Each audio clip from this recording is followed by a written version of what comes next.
Good morning mga kainday! Bali, ito po ang ganap natin sa buhay. Naglalaba po tayo ngayon.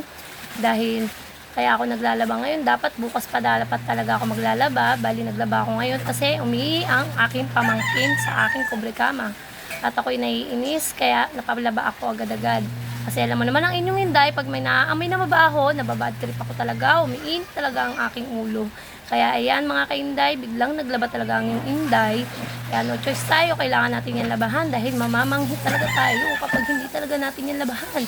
Kaya yan mga kainday, tamang laba lang ako, tamang washing, tamang banlaw, lahat ginagawa ng mga inday. Ayan mga kainday, nagbabanlaw ako para naman maging mabango naman ang kubrekama ko pag mahiga ako mamayang gabi. Diyos ko po mga kainday, alam mo sa totoo lang, hindi talaga ako maglalaba. Nakakaasar kasi kapag kaya mapanghiyang yung higaan. Dapat hindi ka naman talaga dapat maglalaba, ay napalaba ka talaga agad-agad. Friday pa nga lang ngayon mga kainday, dapat talaga tumuro pa talaga ako maglalaba. Pero wala talaga tayo yung choice mga kainday, kundi maglalaba talaga tayo. Yan mga kainday, balik. Naalis ko na nga pala yung sa washing dahil tapos na pala umikot ang aking washing. Kaya yan, tamang alis lang tayo kasi para malagyan po uli natin ng panibagong laman ang washing. Magpapaikot ulit tayo ng mga kubrekama kasi ang kubrekama ko ay nangangamoy na at saka tambak na rin talaga ang aking mga labahan mga kainday. Nakaka-stress talaga mga kainday kapag mabaho ang kubrekama natin. Kaya yan, labalaba tayo ngayon.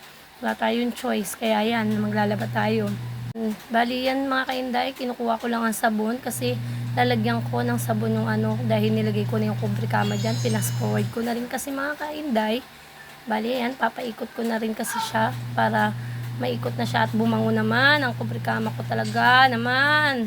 Kaya ikaw Bella, please lang, huwag ka nang sa kubrekama natin. Maawa ka naman kay Tita Inday mo at napapagod din niya maglaba mga kainday. Dapat bukas pa talaga ako, wala eh. Mamamanghi talaga tayo pagka hindi natin yan nilaban niya mga kainday. Bye-bye.